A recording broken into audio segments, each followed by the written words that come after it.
मित्रांनो, इयत्ता 9वीचे विद्यार्थी, आपण मागील तासाला या ठिकाणी भाषासूत्र 3 बरोबर आहे की नाही, भाषासूत्र 3 मध्ये व्यंजनांत नामानी बरोबर आहे की नाही, नामाची किंवा शब्दाच्या शेवटी कोणतं व्यंजन आहे, कोणतं व्यंजन आहे या ठिकाणी त्याच्यावरून काय ठरतं की ते व्यंजनांतम समजा शब्दाच्या शेवटी किंवा नामाच्या शेवटी त असेल तर तकारांत, स असेल तर सकारांत, चंद्रमस, नंतर मरुत, नंतर पयस, अप्सरस या शब्दांच्या आपण तालिका पाहिल्या बरोबर आहे.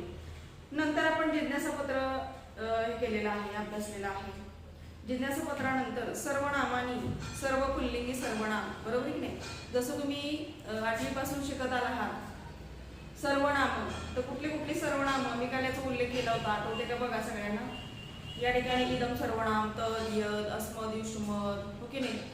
म्हणजे या पद्धतीची सर्वनाम तुम्ही शिकला आहात. मग आपण मागील तासाला सर्व पुल्लिंगी सर्वनाम, सर्वनामानी हा घटक पाहिला. त्यामध्ये सर्व स्त्रीलिंगी सर्वनाम, सर्व पुल्लिंगी सर्वनाम आणि सर्व नपुंसकलिंग सर्वनाम हे सुद्धा अभ्यासलेलं आहे. आता पान नंबर 73 वर यायचं आहे आपल्याला. पान नंबर 73 वर ई धातूंचा द्वितीय समूह, धातूंचा द्वितीय समूह म्हणजे पहिला गण आपण गट पाहिला धातूंचा कुठला होता, 1 4 6 10 हो की नाही.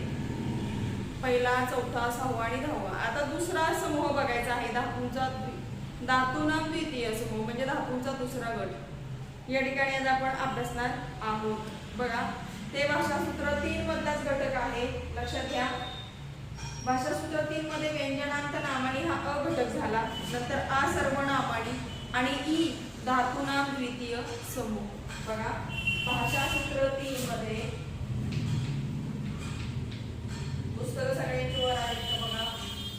भाषासूत्र 3 त्यामध्ये ई हा घटक आपण आज अभ्यासणार आहोत. ई धातूनाम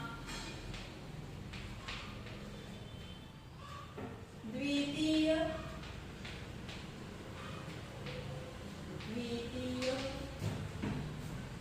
समूह.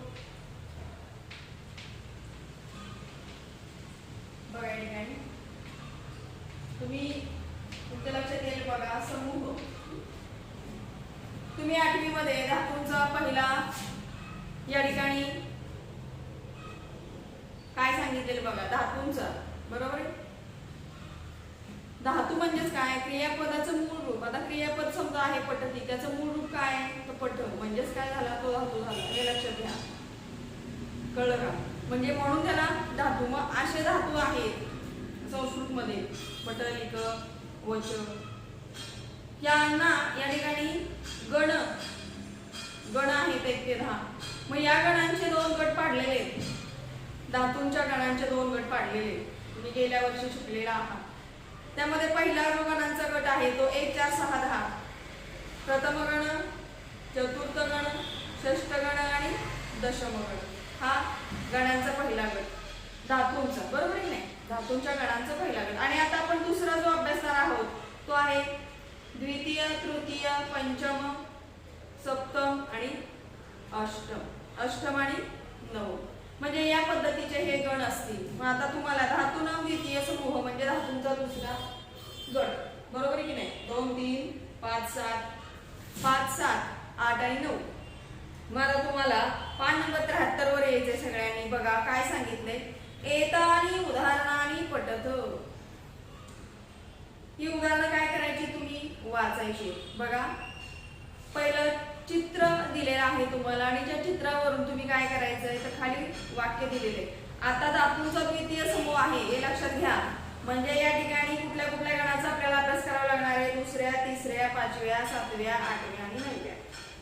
पहिल्या गणांचा जो गट होता त्यात 1 4 6 10 त्याचं विकरण वेगळं आहे, खाली तुम्हाला दिलेले आहेत. आणि द्वितीय समूहाचं जे आहे, द्वितीय समूह म्हणजे दुसऱ्या धातूंचा गणांचा गट आहे त्याचं विकरण वेगळं आहे, ते तुम्हाला दिलेलं आहे याच पान नंबरवर. आपण पहिल्यांदा या ठिकाणी वाक्य बघणार आहोत, चित्रावर दिलेली बघा उदाहरण आहे. बघा मी वाक्य वाचते, तुमचं पुस्तकात लक्ष पाहिजे. बघा या ठिकाणी पहिलं वाक्य बघा, चित्रात काय दाखवले, चित्रात मुलगा वाचतोय. बघा बालकः संस्कृतं पठति अधीते. बघा, बालकः संस्कृतं पठति अथवा अधीते. आता काय केलंय त्यांनी, पठती आणि अधीते दोन क्रियापद आहेत, बरोबर आहे की नाही. या वाक्यामध्ये क्रियापद दोन आहेत, आपल्याला दोन पाहायला मिळतात. दोघांचा सुद्धा अर्थ कसा आहे, समानच आहे, वेगळा नाही, फक्त गण वेगळे आहेत. पठती मधला पठ धातू आणि अधीते मधला अधि अधिक ई याचा गण हा जो आहे तो वेगळा आहे, बरोबर आहे की नाही.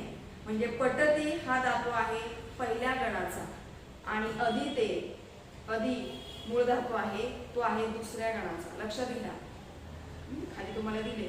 म्हणजे या ठिकाणी जरी अर्थ समान असले तरी त्याचे गणांचा समूह वेगळा आहे, हे लक्षात ठेवायचं. बालक संस्कृतम पठती अधीते, मुलगा संस्कृत शिकतो. अधीते म्हणजे पण काय होता अर्थ, शिकणे. दोघांचा सुद्धा अर्थ शिकणे किंवा वाचणे, हे लक्षात घ्या. अधीते, मुलगा संस्कृतम पठती, मुलगा संस्कृत काय करतोय, वाचतोय, शिकतोय. दोन्ही अर्थाने म्हटलं तरी चालू शकतोय. पठती म्हणजे वाचणे शिकणे, अधीतेचा अर्थ पण तोच होतो. म्हणजे या ठिकाणी दोन्ही क्रियापद आहेत. क्रियापद काय, पहिले जे क्रियापद आहे ते पहिल्या समूहाचं आहे आणि अधीते हे दुसऱ्या धातूच्या समूहाचं आहे, म्हणजे दुसऱ्या गणाचं आहे, हे लक्षात घ्या. आता दुसरं वाक्य बघा, काय चित्रात दिसतंय. सौरभ आम्रम खादती, सौरभ आंबा खातोय, बरोबर आहे की नाही. खादती अश्नाती, खाद मूळ धातू काय या ठिकाणी, तर बघा काय येणार आहे, खाद आणि अश्नाती, बरोबर आहे की नाही. म्हणजे या ठिकाणी दोन्ही सुद्धा क्रियापद कसे आहेत, तर या ठिकाणी दोन्ही क्रियापद जरी वेगळी असली तरी अर्थ एकच आहे. सौरभ आंबा खातो, चित्रात दाखवले. पहिल्या चित्रात तुम्हाला काय दाखवले, मुलगा संस्कृत वाचतो किंवा शिकतो. मग पठती आणि अधीते हे दोन क्रियापद पण अर्थ सेम आहे. नंतर इथं सुद्धा या वाक्यात सुद्धा दिलेले सौरभ आम्रम खादती, सौरभ आंबा खातो, खादती अश्नाती, दोन्ही क्रियापदाचे अर्थ सेमच आहे. सरस्वती, तिसऱ्या चित्रात बघा, सरस्वती माम रक्षतु पातु, हे सरस्वती माझे रक्षण कर. रक्षतु म्हणजे रक्षण कर, पातु म्हणजे सुद्धा रक्षण कर, हे लक्षात घ्या. दोन्ही क्रियापद काय वेगळी जरी असली तरी अर्थ सेमच आहे, अर्थ सारखाच समान आहे. क्रियापद दोन आहे. चौथं वाक्य बघा, चित्रात काय, माता जलम यच्छती, आई पाणी देते, यच्छती ददाती, दोन्हीचा अर्थ सेमच आहे. माता जलम यच्छती, आई पाणी देते, कुणाला पाणी देते, मुलाला पाणी देते. ओके, यच्छती आणि ददाती दोन्ही क्रियापद आहेत या ठिकाणी. तर तुम्हाला लक्षात येईल, पहिलं जे क्रियापद आहे प्रत्येक वाक्यामध्ये जे पहिलं क्रियापद आहे आणि दुसरं क्रियापद आहे, पहिलं क्रियापद पहिल्या धातूंच्या समूहाचं आहे आणि दुसरं जे क्रियापद आहे ते धातूंचा द्वितीय समूह त्यातील आहे. लक्षात घ्या, आपण पुढे बघणारच आहोत. पण या क्रियापदाचा अर्थ काय सारखाच आहे, समान आहे दोन्हीचा सुद्धा. श्यामः वयस्यं वदति ब्रूते, श्यामः वयस्यं वदति, श्यामः, श्याम, वयस्यं, वयस्य म्हणजे वयम, वय, युयम, वयम, वयम म्हणजे काय, श्यामः वयस्यं वदति, श्याम आम्हाला बोलतो किंवा आमच्याशी बोलतो. ब्रूते, ब्रूते म्हणजे बोलणं. वयस्यम, श्यामः वयस्यं वदति. आता इथं आम्हाला असं होणार नाही, तर वयस्य म्हणजेच काय, आता या ठिकाणी श्याम आणि वयस्यम, वयस्य म्हणजे काय, जी व्यक्ती मोठी आहे अशा व्यक्तीशी बोलतोय, बरोबर की नाही. वयस्यं वदति, मोठ्या व्यक्तीशी किंवा ज्येष्ठ व्यक्तीशी बोलतोय, वयस्यं वदति बोलतो. ब्रूते म्हणजे सुद्धार्थ बोलतो, हे लक्षात घ्यायचं. वृद्धः गीतम आकर्णयति शृणोति, वृद्ध म्हणजे काय, या ठिकाणी वृद्ध व्यक्ती किंवा म्हातारी व्यक्ती, आजोबा आपण म्हणू शकतो, चित्रात आपल्याला दिसतंय. गीतम आकर्णयति गाणं ऐकतात, शृणोति ऐकणं. म्हणजे या ठिकाणी दोन्ही क्रियापदांचा अर्थ काय आहे? सेम, समान आहे, सारखाच आहे. ही साही वाक्य लक्षात घ्या. बालकः संस्कृतं पठति अदिते, सौरभ आम्रं खादति अश्नाति, सरस्वती मां रक्षतु पातु, माता जलं यच्छति ददाति, श्यामः वयस्यं वदति कृते,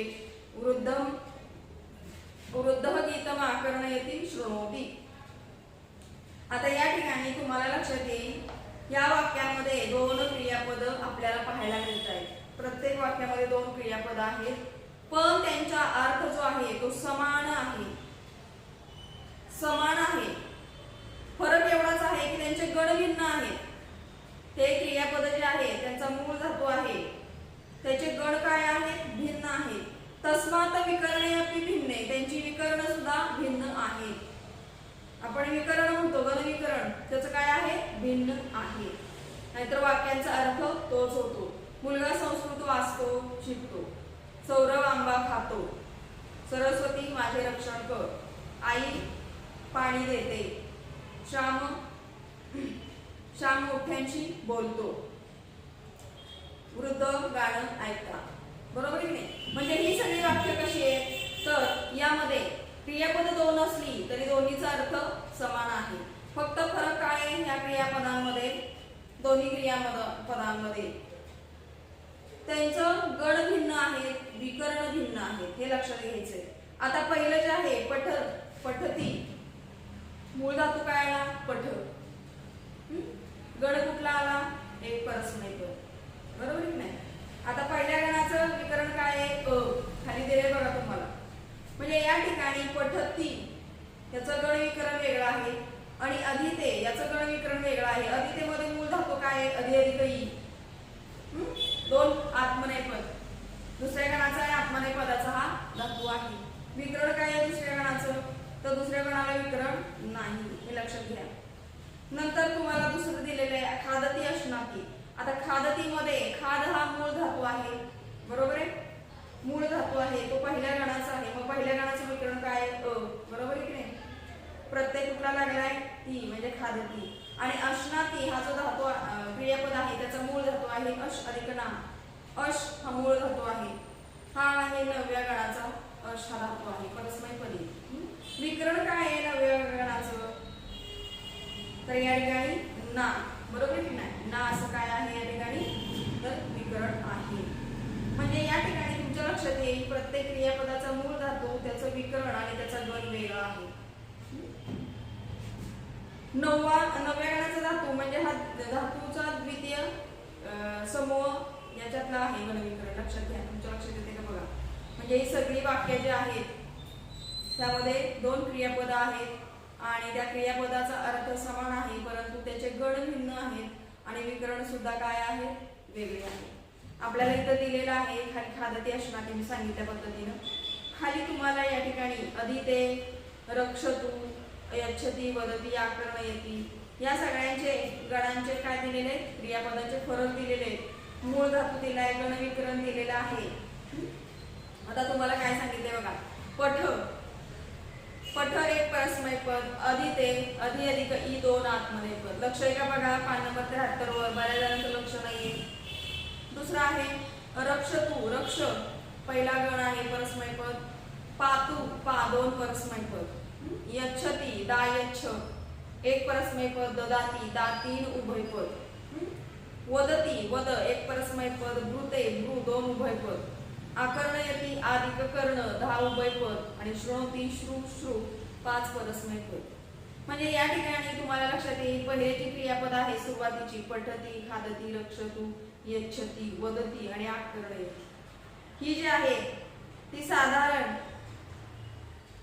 गणांचा पहिला जो गट आहे, गणांचा पहिला गट म्हणजे धातूंचा प्रथम गट, त्या पद्धतीने म्हणजे त्या गणांचे आहेत. बघा आता या ठिकाणी पठ पहिल्या गणाचा आहे, रक्ष पहिल्या गणाचा, यच्छती पहिल्या गणाचा, वदती पहिल्या गणाचा आणि आकर्णयति 10व्या गणाचा. बरोबर? म्हणजे या ठिकाणी धातूनाम प्रथमः समूह त्याप्रमाणे हा पहिले जे आहेत क्रियापद सुरुवातीची पहिली पद जे क्रियापद आहेत पठती, खादती, रक्षतु, यच्छती, वदती आणि आकर्णयति. आणि दुसरी क्रियापद जे दाखवली ठळक अक्षरातली ती कशी आहेत बघा. आधी ते आधी अधिक ई 2 आत्मनेय पद, पातो पा 2 परस्मय पद, ददाती दा 3 उभय पद, कृते भू 2 उभय पद, शृणोती श्रू श्रू 5 परस्मय पद. म्हणजे ही जी आहे ती कुठली आहे, कुठल्या गणाची बघा.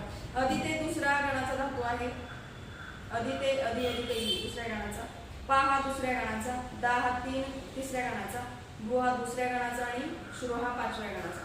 म्हणजे या ठिकाणी तुमच्या लक्षात येईल हे सगळे क्रियापद मूळ धातू हे जे आहेत ते सगळे धातूंना द्वितीय समूह, धातूंच्या द्वितीय समूहातील आहे.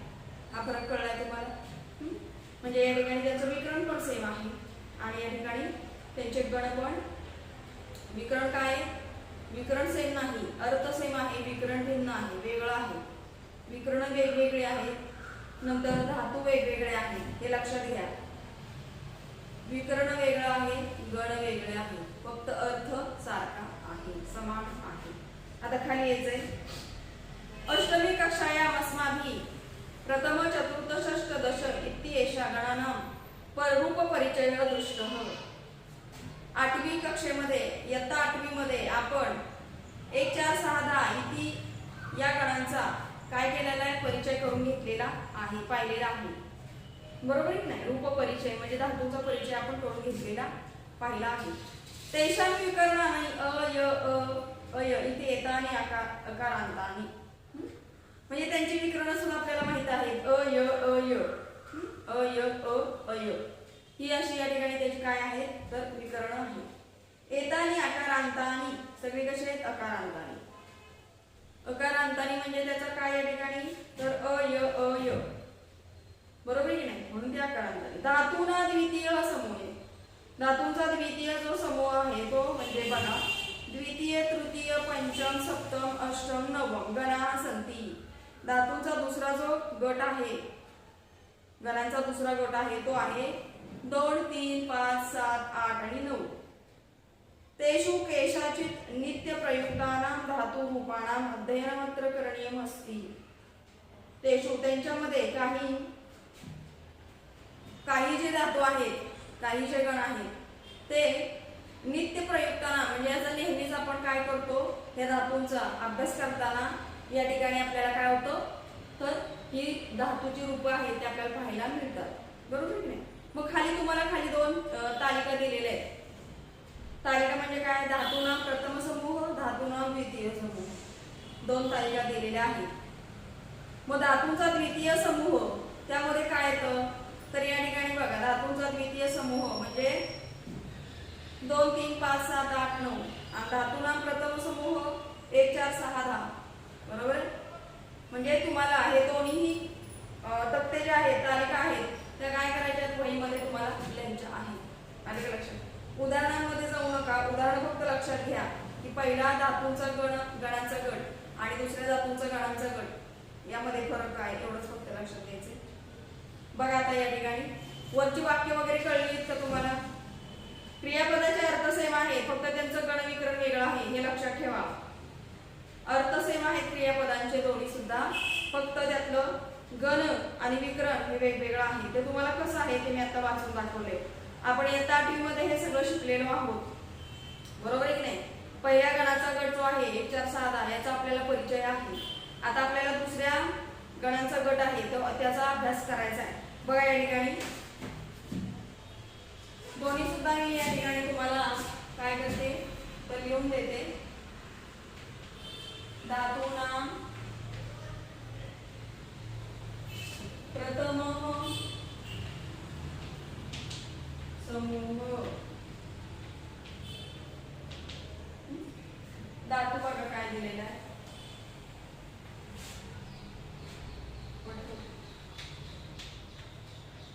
नंतर दुसरा आहे लिखो, लिखो.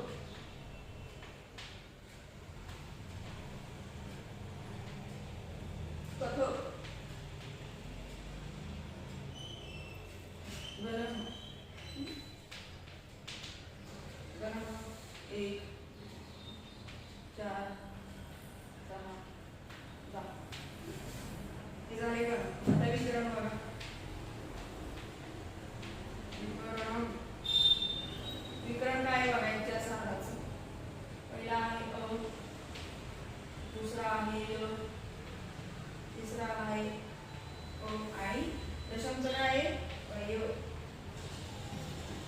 उदाहरण बघा, हे लक्षात ठेवायचंय, विसरायचं नाही.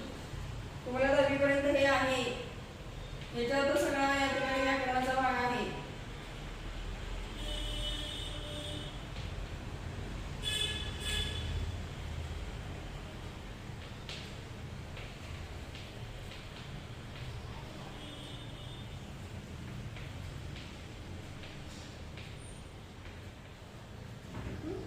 हा झाला पहिला चार्ट तुमचा, पहिली तारीख.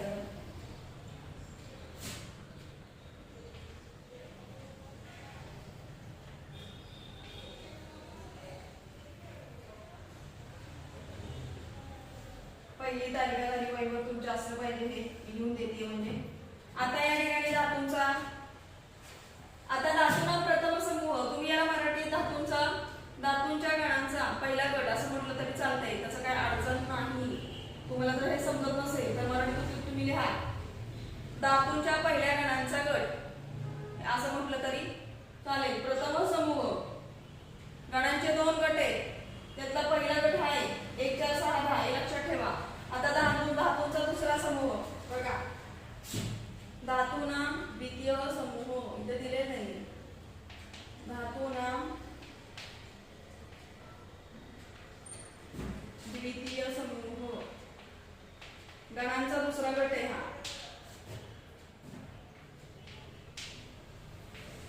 त्यामध्ये कुठले कुठले गण आहेत बघा, धातू,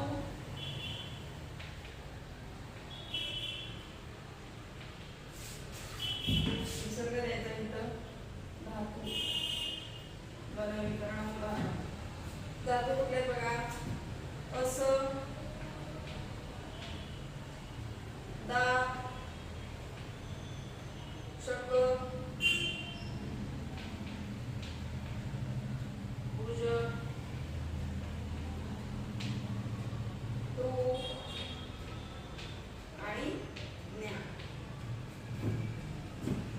गण बघा आता, गण असला दुसरा गण, बरोबर नाही दुसरा, विकरण काय नाही येते करायचं. दाला कुठला आहे, तिसरा. शकला कुठला आहे, 5वा. भुज 7वा गण, कृ 8वा, ज्ञा 9वा. आता या ठिकाणी विकरण बघा, काय विकरण बघा, पुस्तक आहे समोर तुमच्या, पुस्तकातलंच मी लिहित आहे. दुसऱ्या गणाला विकरण नाही. तिसऱ्या गणाचं काय आहे, द्वित्वय, द्वित्व रूपम. नंतर नु 5व्या गणाचं, 7व्याला न, 8व्याला उ, 9व्याला ना. आता उदाहरण,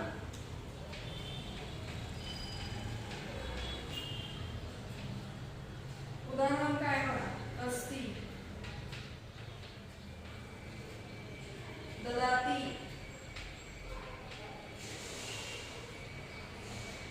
शक्नोति,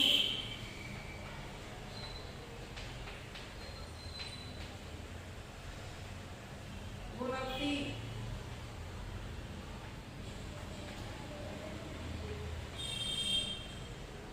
करोति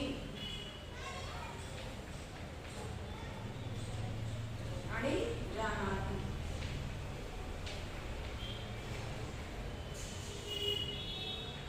हा आहे गणांचा दुसरा गट.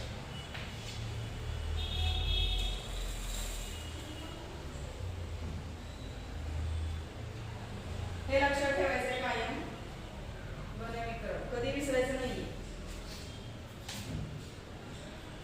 गणांचा हा दुसरा गट आहे, हा गणांचा पहिला गट आहे, बरोबर आहे. पहिल्या गटामध्ये बघा, वाचून दाखवते. पहिला धातू बघा, धातूचा पहिला गट. पहिल्या गटामध्ये कुठले कुठले गण येतात, कुठले कुठले गण आहेत. धातूला प्रथम समूह, धातूंचा पहिला गट, बरोबर आहे ना. गट समूह म्हणजेच गट. पहिला गट काय, कुठला कुठला गण येतं, विकरण येतं, समूह येतं बघा. धातू पट, गण पहिला, विकरण उदाहरण पटती. धातू नृत, गण 4, विकरण य, उदाहरण काय, नृत्य ते. धातू लिख, गण 6वा, विकरण अ, लिखती, उदाहरण.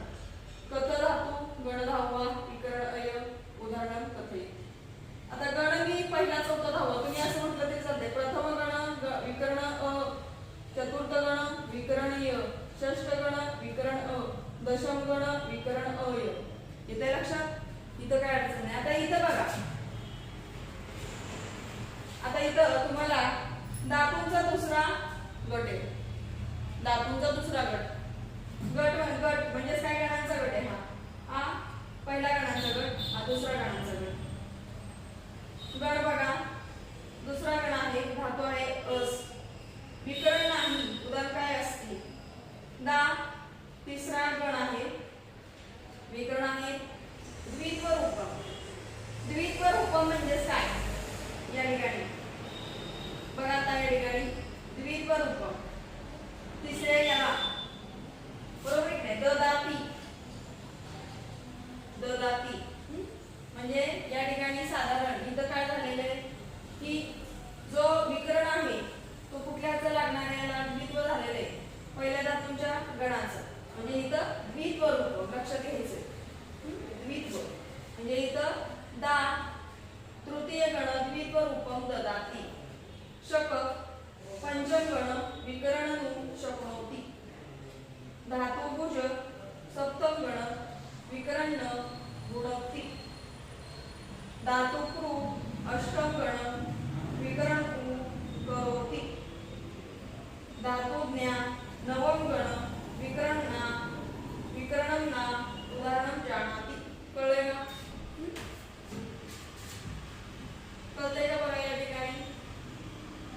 हे आहे धातूंचा दुसरा समूह आणि हा आहे धातूंचा पहिला समूह. म्हणजे गणांचा पहिला समूह, गणांचा दुसरा समूह. पहिल्या समूहामध्ये 1 4 6 10 हे गण येतात, दुसऱ्यामध्ये 2 3 5 7 8 9. तर तिसऱ्याला तेवढं द्वित्व रूप आहे, रूपम आहे विकरण. द्वित्व रूप हे लक्षात घ्या, म्हणजे दोन्हीमध्ये सुद्धा त्याचं चालत आहे. प्रथम ह्याच्यामध्ये सुद्धा आणि या ठिकाणी द्वितीय, म्हणजे द्वितीय गणाच्या समूहामध्ये त्याचं द्वित्व रूप आलं. कुठल्या गणाचं? तिसरा गण आहे. तिसऱ्या गणाचे जे धातू आहेत त्याचं काय होणार, इथं द्वित्व रूप होणार. आलं लक्षात? म्हणजे तो दोन्ही अर्थी चालतोय हा गण, तिसरा गण आहे.